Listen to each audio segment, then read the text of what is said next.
Bapak Ibu, mari kita membuka Alkitab kita dari Amsal. Amsal pasal yang keempat. Kita akan membaca ayat yang keempat, ayat yang ke-20 sampai dengan ayat yang ke-23.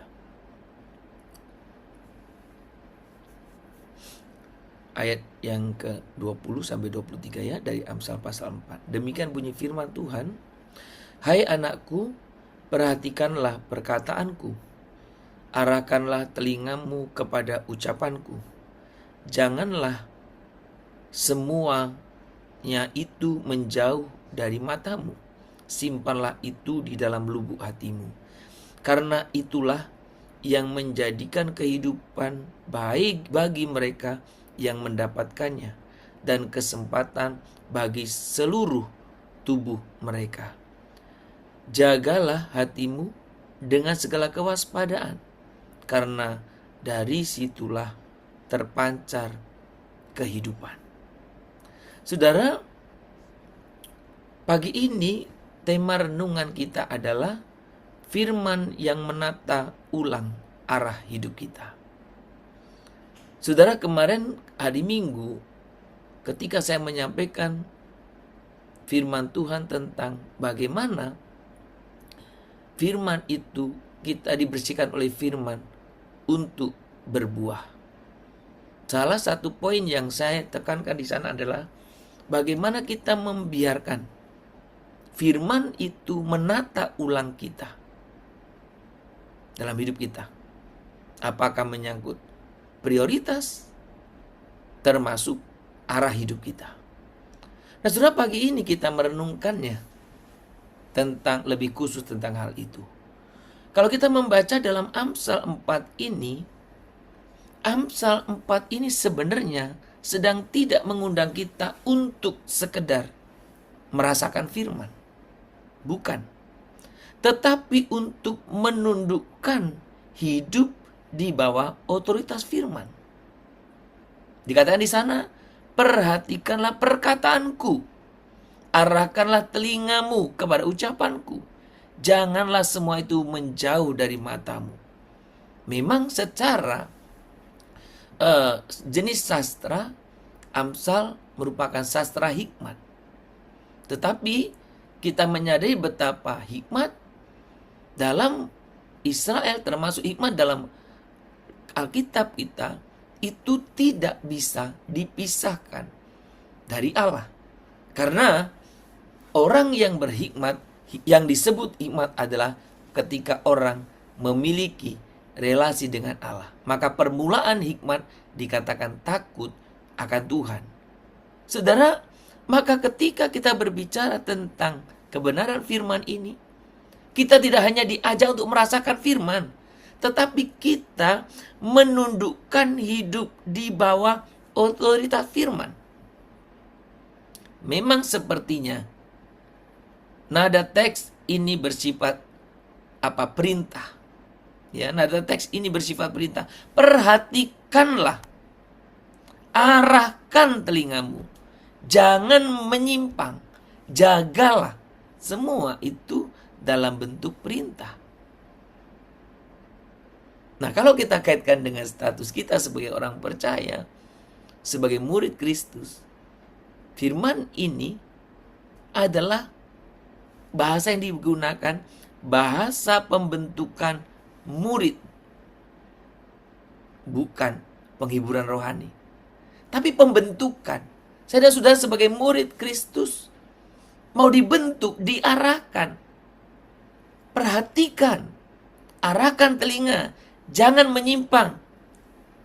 Di kelas kadang saya suka pakai istilah ini. Tolong perhatikan. Ketika kita melihat tidak orang sepenuhnya memperhatikan. Apalagi yang sangat penting yang kita mau ajarkan, perhatikan. Saudara, firman Tuhan adalah sarana kasih karunia. Firman Tuhan itu kita pahami sebagai sarana kasih karunia yang bukan hanya menguatkan iman, tetapi firman Tuhan itu membentuk arah hidup secara aktif. Kasih karunia Allah dalam firman Tuhan itu membentuk kita secara aktif. Firman Tuhan bekerja, menegur, mengarahkan, dan memulihkan. Seperti ada yang dalam 2 Timotius 3 itu ya, yang ke-16. Firman Tuhan menegur, ya kan? Mengarahkan, memulihkan. Itu sebabnya saudara, ketika firman Tuhan masuk ke dalam hati kita, dia tidak pernah netral. Firman itu selalu menuntut respon dan perubahan arah. Maka sekali lagi, saya selalu ingatkan, jangan pernah kita memakai istilah, jangan baca firman, gak ada gunanya kalau kamu gak seperti itu, tidak mentaatinya. Saudara, bukan itu nasihat yang bijak. Karena membaca firman selalu bermanfaat. Ada orang yang membaca tapi belum hidup dalam ketaatan. Itu yang kita harus bantu, tolong. Jadi orang tua juga jangan mencela anaknya demikian. Pasangan jangan mencela suami atau istrinya demikian. Baca. Bahkan saya sering katakan, kau gak ngerti pun baca. Kamu gak paham pun baca. Gak tertarik pun baca. Karena kuasa otoritas firman ini, firman itu bekerja secara aktif dalam diri kita. Saudara, Amsal pasal yang keempat tadi, kalau kita melihat di dalam ayat yang ke-23, dikatakan ada istilah terpancar kehidupan. Dari dalam hati itu terpancar kehidupan. Artinya kekacauan dalam hidup seseorang jarang sekali itu bermula dari luar. Kekacauan hampir selalu berakar dari hati yang tidak lagi dijaga oleh firman. Saudara, ketika saya merenungkan ini, saya introspeksi diri saya. Kadang-kadang saya tiba-tiba marah begitu ya. Sebenarnya persoalan sepele. Tapi sebenarnya bukan karena persoalan ini saya marah. Di dalam hati saya ada sesuatu yang bermasalah.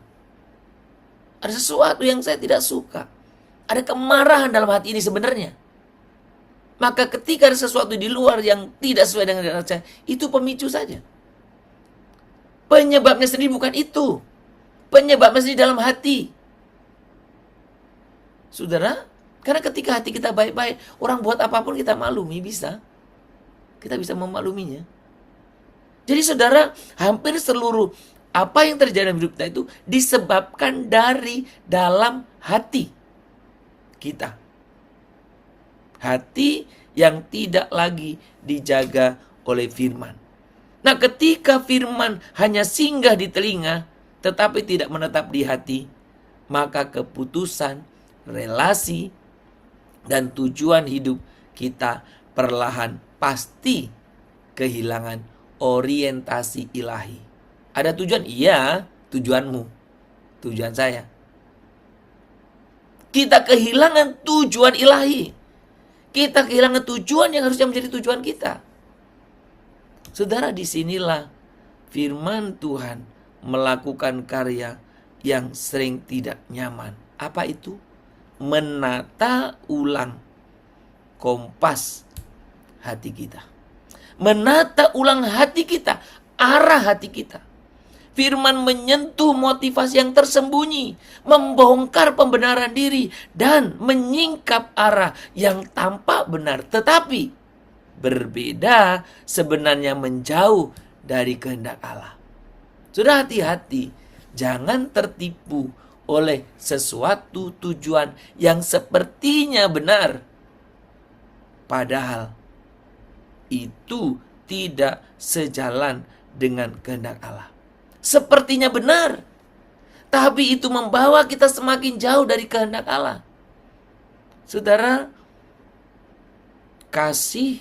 karya kasih karunia yang menguduskan bukan hanya mengampuni masa lalu, tetapi mengarahkan masa depan. Itu yang disampaikan oleh John Wesley. Karya kasih karunia yang menguduskan bukan hanya mengampuni masa lalu, tetapi mengarahkan kita pada masa depan kita.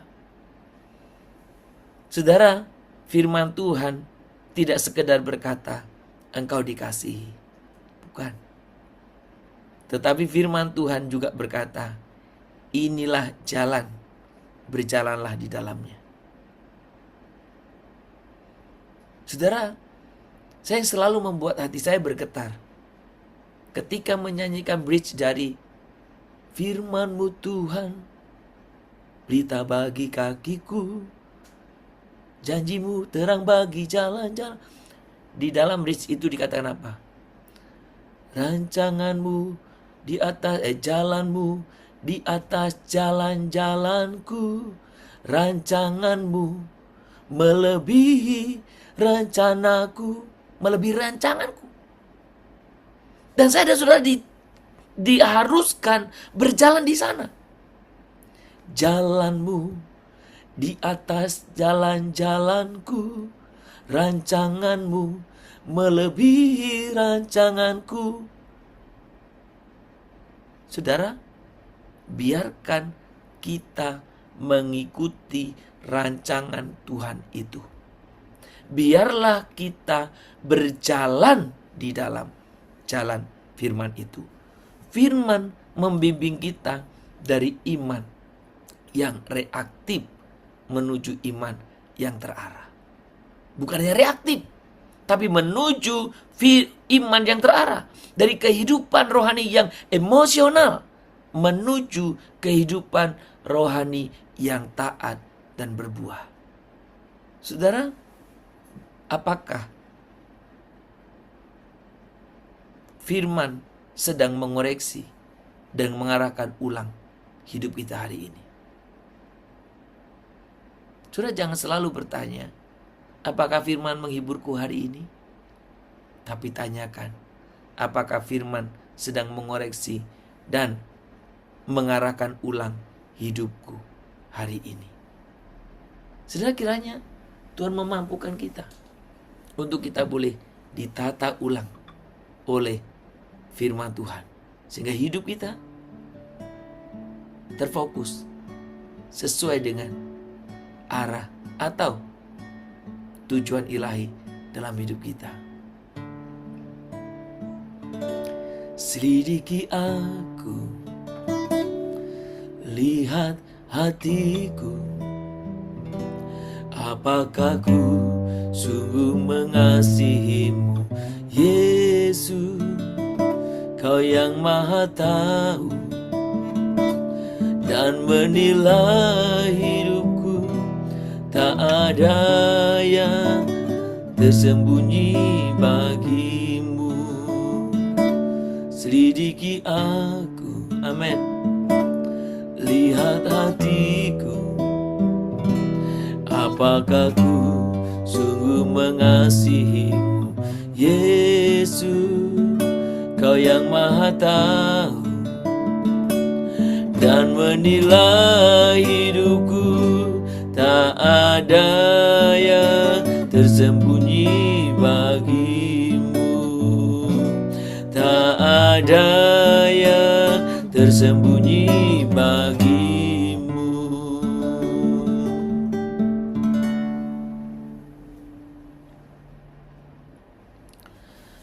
Allah yang kudus dan penuh kasih, kami datang bukan hanya untuk dikuatkan, tetapi kami datang, kami ingin dibentuk oleh firman-Mu.